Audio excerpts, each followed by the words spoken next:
O que parecia ser uma pequena incursão em território almorávida se converterá em uma corrida agonizante para escapar do inferno.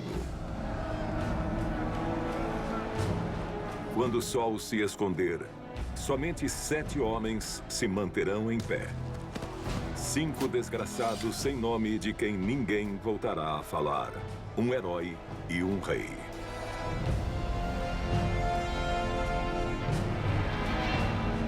Alguns dirão que o próprio Jesus Cristo, nosso Senhor, não terá escolha senão descer dos céus para socorrer Dom Alfonso Henriques. Outros dirão que será o templo, e não Cristo, que colocará os sarracenos para correr. Pois se seus cavaleiros não apareceram no último momento da batalha, ninguém voltaria a falar de Dom Alfonso. Ao menos todos concordam que foi um milagre eles terem saído de lá com vida. Alfonso Henriques será coroado como o primeiro rei de Portugal.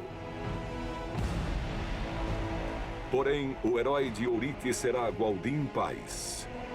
Por sua destreza e coragem, será nomeado cavaleiro sob o mesmo campo de batalha. E não contente em empurrar todos esses cadáveres às portas do inferno, deixará tudo para trás para se alistar na venerada Ordem do Templo.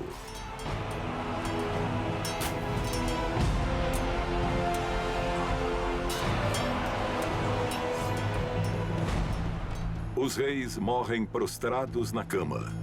Os templários, no calor da batalha.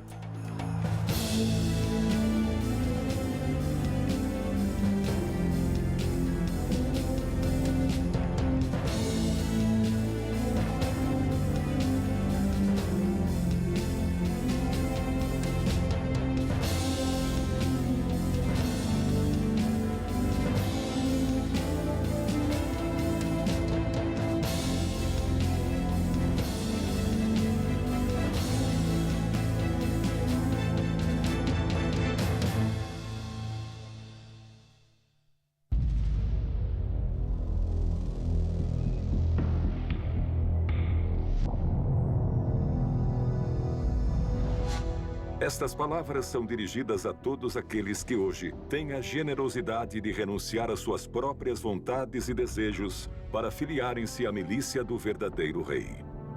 Nos reunimos àqueles que o Senhor elegeu entre a massa de perdidos.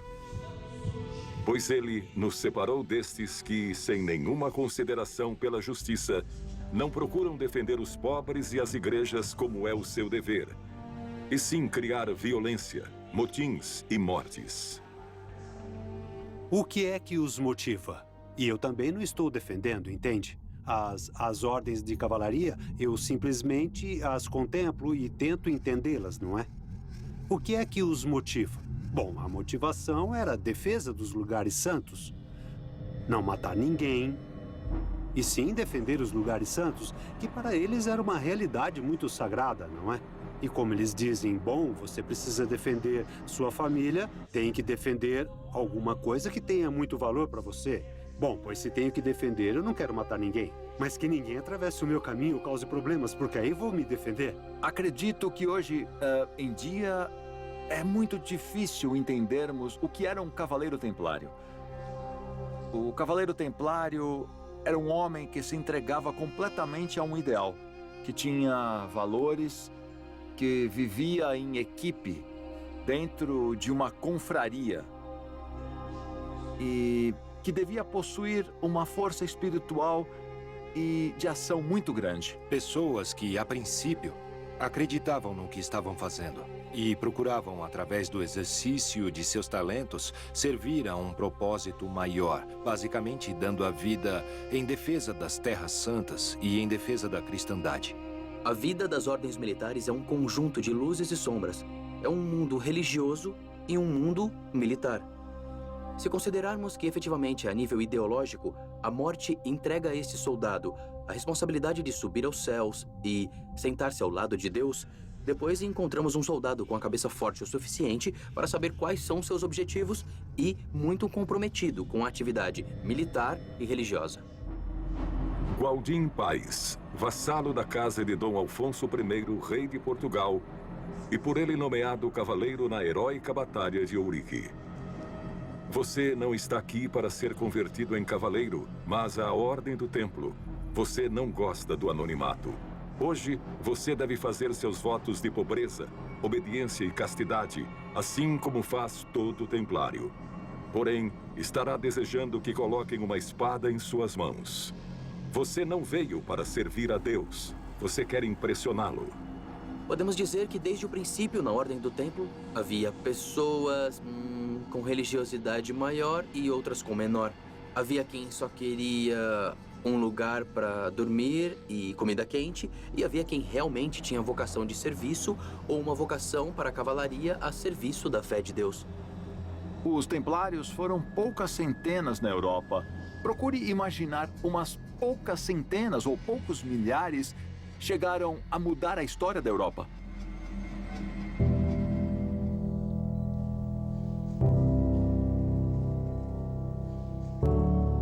Recebe tua espada, Gualdin. Tome-a. Aqui está. Tente fazer bom uso dela. O templário automaticamente recebia um cavalo devidamente adestrado para a guerra. Em termos mais atuais, seria um carro esportivo de alto padrão.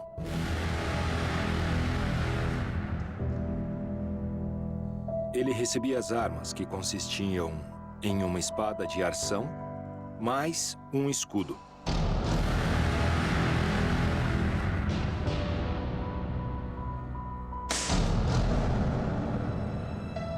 E o manto dele, é claro, mas o manto era uma placa. Era o que identificava que você pertencia ao templo. Agora és um cavaleiro templário.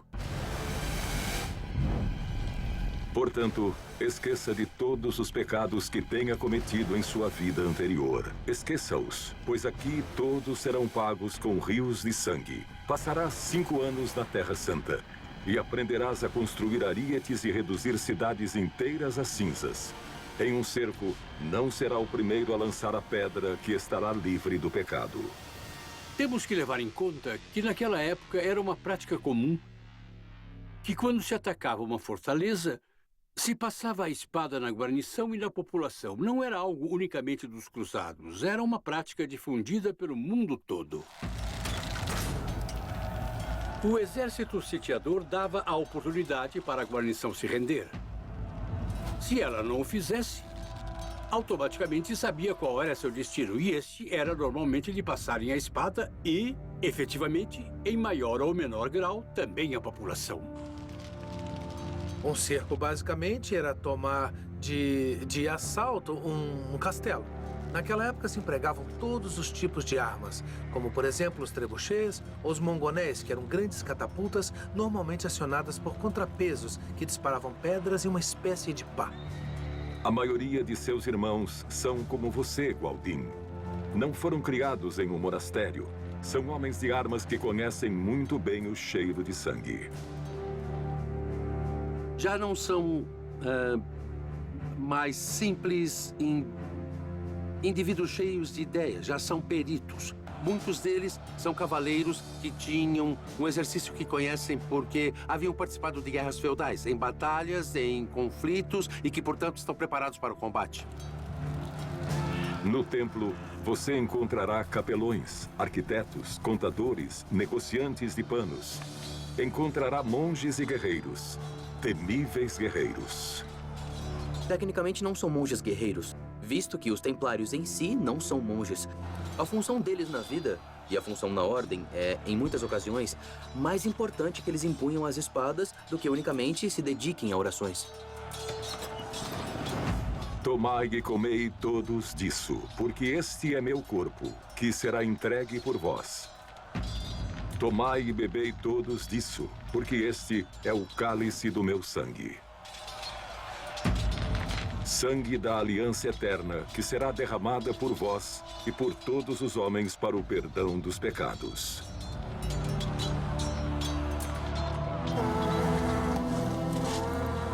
A guerra continuará muitos anos estancada na Palestina. A visita à Terra Santa será cada vez mais perigosa para os cristãos. Sem dúvidas, o avanço implacável da reconquista na Península Ibérica fará com que muitos peregrinos escolham viajar até a tumba do apóstolo Santiago em Compostela, antes de jogar a vida a caminho de Jerusalém. Para nós, a peregrinação é um pouco menos que uma atividade de ócio, lúdica. Uma peregrinação na Idade Média era um drama. Era um drama associado à ideia da penitência. Os romeiros, os peregrinos, eram penitentes, se arriscavam muito, arriscavam a própria vida. As condições de segurança dos caminhos e a pobreza em que começavam essas viagens, tudo isso, obviamente, gerava todo tipo de perigos e fazia com que, em muitas ocasiões, essas grandes peregrinações acabassem com a vida do próprio penitente. Contam que Santiago, um dos discípulos favoritos de Jesus, foi decapitado em Jerusalém, no ano de 42 da era cristã. Seu corpo e sua cabeça foram colocados sobre um barco de pedra e, sobre ele, navegaram até a Galícia, a noroeste da Península Ibérica.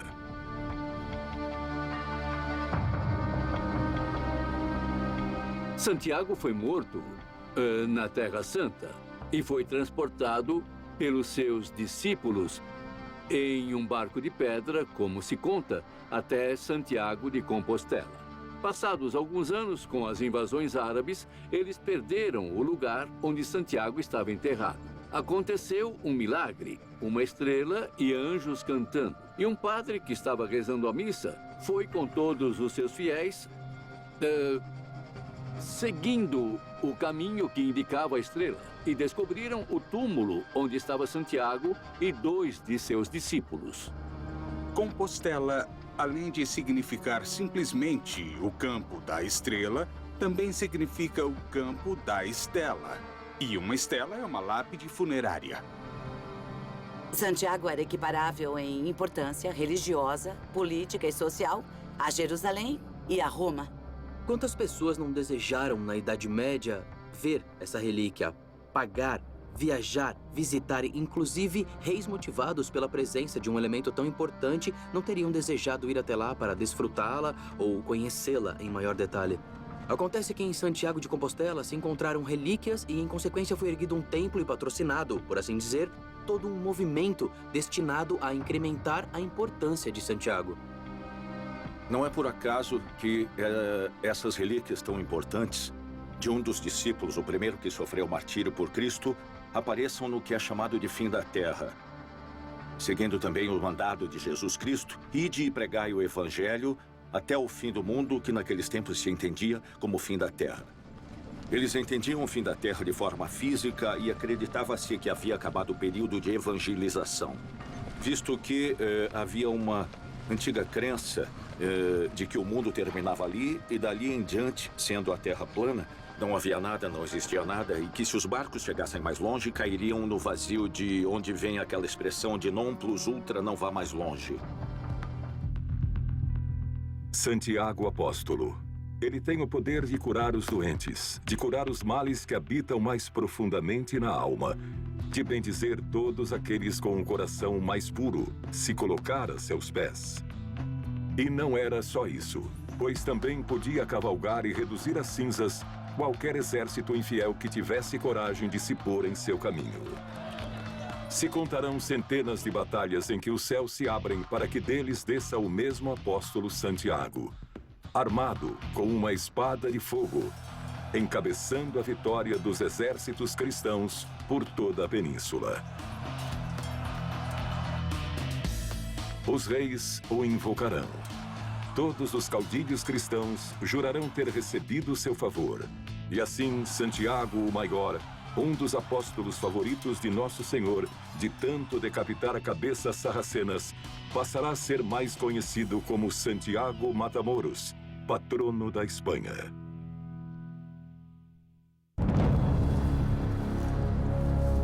És um dos reis que mais se empenhou em reconquistar a península dos muçulmanos, ainda sem se recuperar da terrível derrota que impuseste a eles na Batalha de Ourique. Não leve a mal o que falam pela corte. És um homem elegante, Alfonso. Não é apenas por suas vitórias que o chamam de O Conquistador. Sim, sim. Dom Alfonso Henriques gostava muito de mulheres. Ele gostava. Os nossos primeiros reis tiveram filhos ilegítimos. Todos tiveram um comportamento pouco respeitoso perante a função de marido. Eles se casavam religiosamente, mas não cumpriam religiosamente o respeito que deviam ao matrimônio. Este pecadinho, ou este pecado, era chamado de relações de esquina. Pelas relações nas esquinas das casas, os filhos ilegítimos eram protegidos nas casas, e os ilegítimos, muitas vezes ligados ao sangue real, eram os bastardos da esquina. Essa é uma história que não edifica muito o rei. Alfonso Henriques, o Conquistador. Era um conquistador. Você gerará 12 filhos, 12 que temos consciência. Porém, por seu palácio correm crianças demais. Portanto, reconhecerá 9 deles como herdeiros de seu próprio sangue. Você sabe que esta coroa lhe cai bem, mas prefere que nos quadros te representem com a espada em mãos e o elmo. És um rei ambicioso e não se conformará apenas em governar os pequenos condados portugueses. Logo voltará ao campo de batalha e fará com que todas essas más línguas parem de difamar.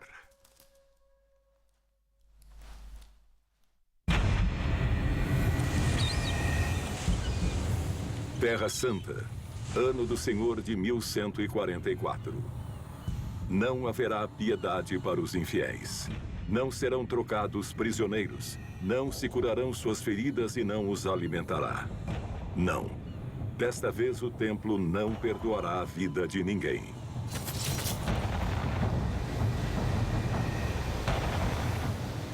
Esse comportamento inflamará mais uma vez a ira do Islã. E somente 2 semanas depois, sua fortaleza em Gaza será cercada por suas hostes. Um cerco podia durar até meses se a guarnição estivesse bem abastecida e muitas vezes eles esperavam que aparecesse algum exército ou socorro. Simplesmente o problema estava no reabastecimento das tropas. O alimento. Eles não tinham essa possibilidade devido ao enorme número de muçulmanos que os cercavam. Menos de 200 homens se encontravam intocados por detrás dos muros da cidade. Mas 40 deles são templários, portanto, venderão caro a sua derrota. A moral era essencial. E nesse sentido, os cavaleiros do templo eram pessoas com muitíssima motivação. Era dito que os templários eram os primeiros a entrar em jogo e os primeiros a abandonar a batalha, e que davam exemplo para os outros seguirem. Em ocasiões, havia quem os criticava por serem impulsivos demais e por serem temerários em excesso. E nesse sentido, acredito que em uma batalha campal, num conflito de armas, realmente as forças do templo podiam ser determinantes. A ordem é simples: resistir até o fim. Porém, há um homem, Gualdin de Paz, para quem o templo havia reservado uma missão muito diferente. Quando as tropas muçulmanas conseguirem romper as defesas e entrar na cidadela, Gualdin deverá aproveitar a confusão para escapar do cerco. Este condenado cavaleiro havia conseguido impressionar o alto escalão e parecia possuir um dom para sair com vida de qualquer situação. Suas ordens eram claras: sair com vida de Gaza, voltar para o recém-nascido Reino de Portugal e ali reforçar e ampliar as posições do templo. Quando a cidade de Gaza cair nas mãos do Islã, Gualdin já estaria a muitas léguas de distância, a caminho de Portugal.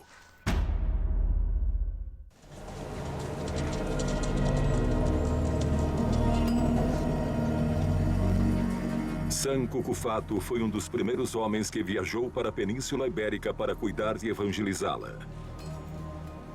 Era o século III e eram os romanos quem comandavam essas terras.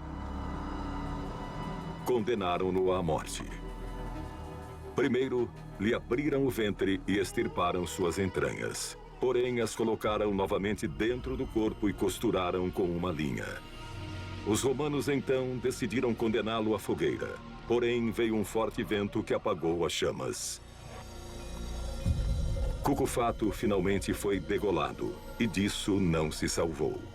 Não me pergunte como, mas hoje, 900 anos depois de sua morte, a Ordem do Templo ainda conserva um pedaço de osso de um dos dedos de San Cucufato. Está a ponto de ser vendido a essas duas mulheres. E logo tão apreciada relíquia adornará a capela de sua cidade. Sempre por um módico preço. Pagavam-se verdadeiras fortunas pelas relíquias, mas eles aprenderam a comercializá-las. Conseguiam relíquias novas, as engarrafavam e aprenderam a distribuir. Era quase um trabalho de marketing. E estamos falando de muitos séculos atrás. E todo aquele que tinha algo de valor e de verdade acreditava e era cristão, ia com uma relíquia e a relíquia o protegia. As relíquias são um elemento absolutamente fundamental. A relíquia era para o povo religioso da Idade Média um fragmento do corpo ou um elemento que esteve em contato com o corpo de um santo. Isso faz com que esse elemento, essa relíquia, continue em contato com alguém que está próximo a Deus. De modo que possuir uma relíquia era aproximar-se da glória de Deus. E aproximar-se da glória de Deus significava a purificação do indivíduo, a salvação do indivíduo. Se eles encontraram a Arca da Aliança, o Santo Graal, o Santo Sudário ou qualquer outra peça de caráter religioso, sem dúvida é uma possibilidade. No entanto, não seria a primeira relíquia a ser encontrada em um templo cristão e que, por causa de sua presença, depois atraísse centenas de peregrinos. Esse planejamento muitas vezes se dava pelo medo. O mesmo fervor que te leva a crer no poder de uma relíquia te leva a crer nas chamas do inferno, na condenação eterna, e estamos falando que isso podia chegar a um nível de psicose coletiva impressionante. Em torno das relíquias, infelizmente, também houve muito oportunismo, mas isso é tipicamente humano. O ser humano é aficionado a dar valor a tudo que considera ter valor, podendo ser até um absurdo, mas tem o seu sentido. Quer dizer, se eu valorizo alguma coisa, vou acabar revestindo ela de ouro. E então perco a ideia original que isso era apenas madeira simples e barata e que Cristo morreu pobremente e que no final disso acabou coberto de ouro e de pedras preciosas. E então já parte para um valor que perde seu valor intrínseco e o que importa é mais o continente do que o conteúdo. Uma relíquia pode ser tanto um pedaço da Vera Cruz, a cruz que crucificaram Jesus, como um pedaço da túnica do Papa. Há tantos pedaços da Vera Cruz espalhadas pelo mundo que parecia que o pobre Cristo tinha sido crucificado por um bosque inteiro. Antes se dizia que com todos os espinhos da coroa de Cristo podiam se encher catedrais inteiras com todos os espinhos que haviam. E com as farpas da cruz de Cristo, também diziam que dava para encher uma catedral inteira de tantas que haviam sido vendidas. Venderei 63 dedos de São João Batista, que ficarão em 63 catedrais distintas. Farão comércio com os restos da Virgem Nossa Senhora.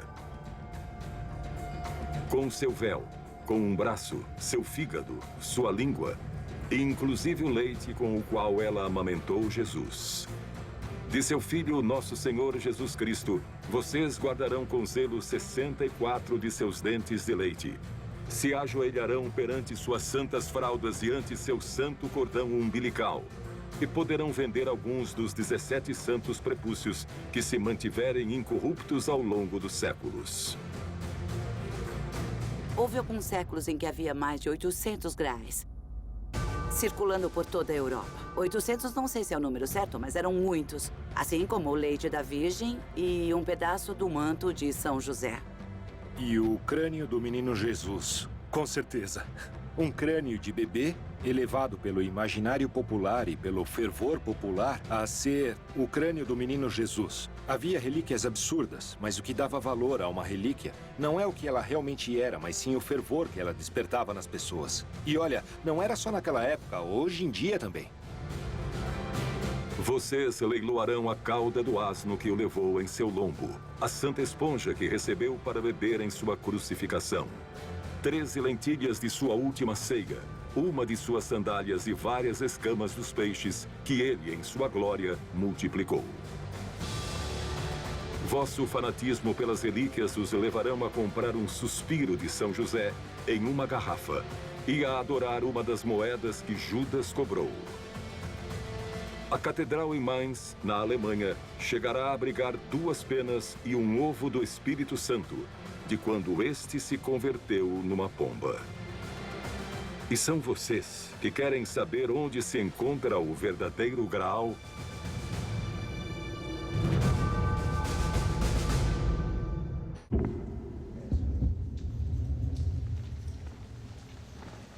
Poucos cavaleiros tinham a liberdade de descansar as pernas na corte do rei. Mas aqui todos sabem que o mestre da Ordem do Templo em Portugal e o rei são bons amigos. Eles deram falta de você, Gualdin. Não podia ter escolhido melhor hora para voltar. Gualdin Paz se formou na Terra Santa. E quando voltou a Portugal, foi nomeado por seus méritos e por seu valor militar, foi nomeado grão-mestre da Ordem. Não sabemos muito. O que sabemos de Gualdin é que ele era um homem muito inteligente. Dá para perceber pelas suas ações e suas realizações. Foi um homem que, no tempo em que passou na Terra Santa, adquiriu conhecimentos e relações importantes. Fez bons contatos e adquiriu, digamos que adotou um tipo de prática que nós encontramos aqui em Portugal. Não só na arquitetura militar, mas também na própria organização da Ordem do Templo. Não só os crieis na mesma casa. Gualdin foi teu escudeiro durante toda a sua juventude e te salvou em vida, em mais ocasiões do que se lembra. Ambos saíram com vida da Batalha Infernal de Ourique, e juntos sairão com vida de muito mais. Gualdin Paz tem vários aspectos particulares como mestre. Primeiro, por ser companheiro de armas do primeiro rei de Portugal, Dom Afonso Henriques. E segundo, porque se transforma em um dos primeiros cavaleiros portugueses, cruzados, templários, na Palestina. Ele parte para a Palestina como cavaleiro templário cruzado e volta com poderes de mestre provincial. É ele quem organizará a defesa do reino português ao sul do Rio Mondego. Gualdin Paz foi e é alguém que é muito conhecida, mas ele foi vassalo de Dom Afonso Henriques. E mais tarde, toda a sua luta com os templários foi para conseguir que Dom Afonso fosse reconhecido como rei. Alfonso é o soberano do reino mais jovem da Europa, um rei guerreiro que não descansaria até triplicar o território que governa. Mas precisava de mais tropas. Gualdin é o dirigente peninsular máximo da Ordem do Templo e recebeu a missão de reforçar a presença de seus cavaleiros nas fronteiras com o Islã, mas precisa da confiança de um rei. Unireis vossas forças e juntos mudareis os mapas de Ibéria para sempre.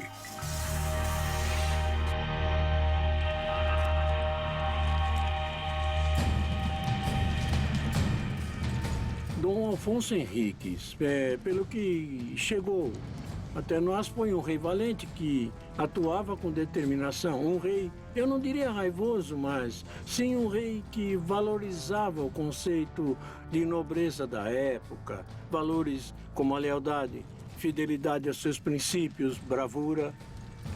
A defesa dos valores cristãos, o amor ao próximo, a defesa dos fracos, mas ele também tinha as suas fraquezas. Ele também era templário. Mas era um templário de terceiro grau. Era um templário que não realizava os 3 votos. Ele era templário militar, mas não era templário na prática. Isso para ele teria sido muito difícil de suportar.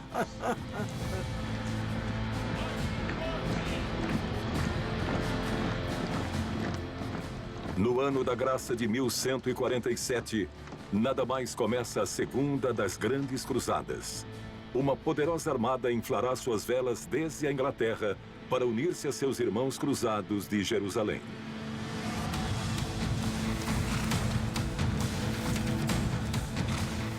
O mar os fará hesitar perante as costas lusitanas, e tu, Alfonso, não desperdiçará a oportunidade de recebê-los com os braços abertos.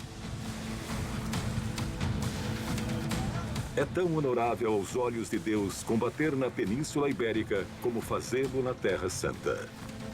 Portanto, não será difícil convencê-lo que se una à expedição. À tua esquerda cavalgará Gualdim Paz, e a pouca distância, 200 de seus cavaleiros templários. Partireis rumo ao sul, até Santarém, com 500 homens armados sob sua coroa, e com um exército de quase 800 cruzados ingleses, escoceses, normandos, flamencos e alemães.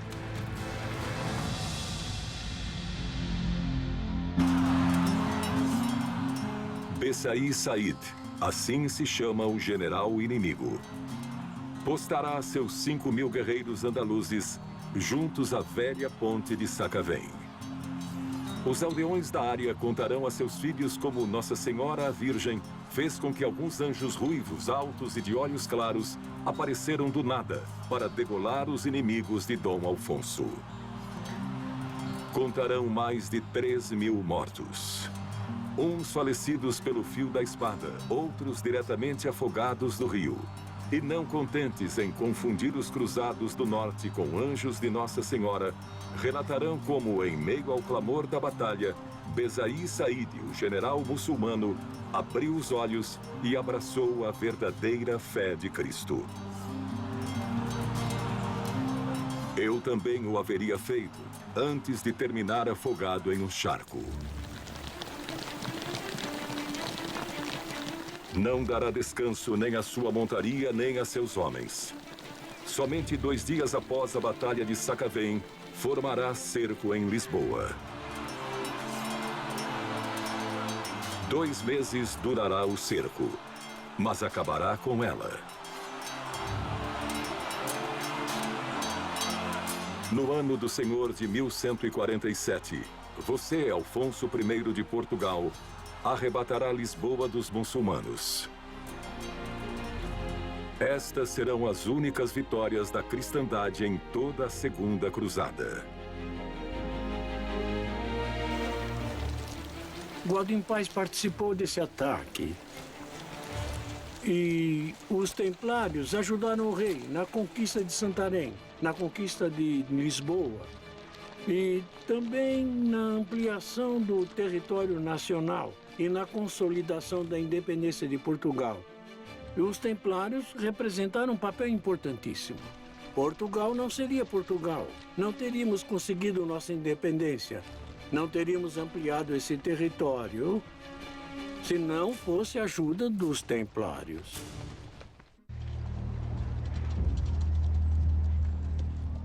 O apoio dos templários à coroa portuguesa teria um alto preço. Todas essas vitórias farão com que muitos de seus cavaleiros pereçam no caminho. A Ordem do Templo é rica e poderosa, mas não os homens que fazem parte dela. Eles nunca chegarão a desfrutar de todas essas riquezas. O templário era consciente de que, além da sua filiação com a Ordem, não era nada, não era ninguém. Ele somente pertencia a um propósito mais alto. Sabiam que não era esperado nenhum resgate para eles. Com certeza um irmão templário sabia que, primeiro, estava totalmente proibido de dar clemência ou pedir clemência. Quer dizer, era proibido fazer prisioneiros e era proibido pedir misericórdia, por assim dizer. Não obstante, muitos deles acabaram sendo presos. Quando um muçulmano ou qualquer outro inimigo capturava um cavaleiro templário, ele sabia muito bem que nunca pagariam pelo seu resgate e, como consequência, tudo que podiam fazer era livrá-lo ou livrarem-se dele. Eles sabiam que não conseguiriam nada com eles e, se o libertassem, estariam liberando inimigos em potencial que, no fim das contas, acabariam voltando de espada nas mãos para tentar acabar com eles. Não se pagaria resgate, eu insisto. Um templário não era mais do que a Ordem queria que ele fosse. E não devia nada a ninguém, a não ser para a Ordem. E contanto que a Ordem, melhor dito, o Templo, estivesse sujeito ao voto de pobreza, não podiam pagar nada com ele. Nada era seu.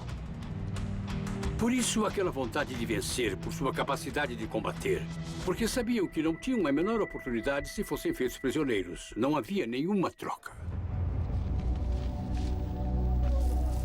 O mais comum era que fossem sacrificados.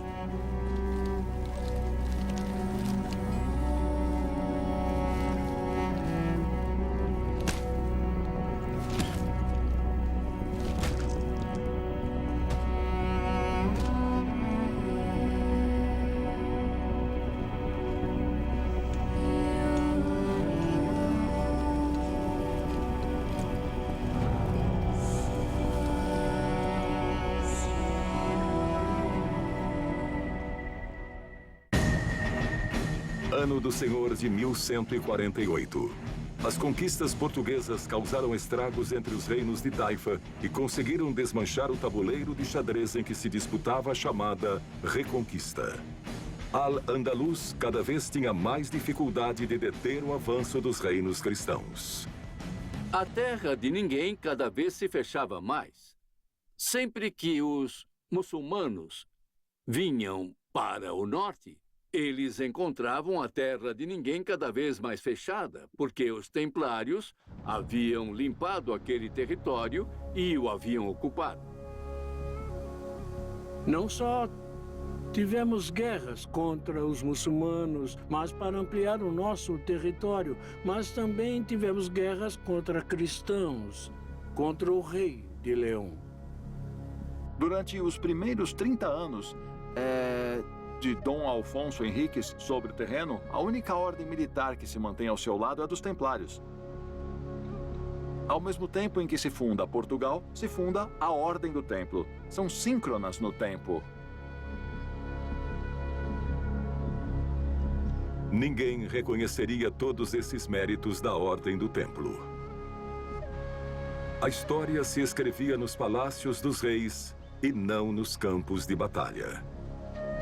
Portanto, esses escribas rapidamente esqueceram de mencionar o nome de Gualdim Paz.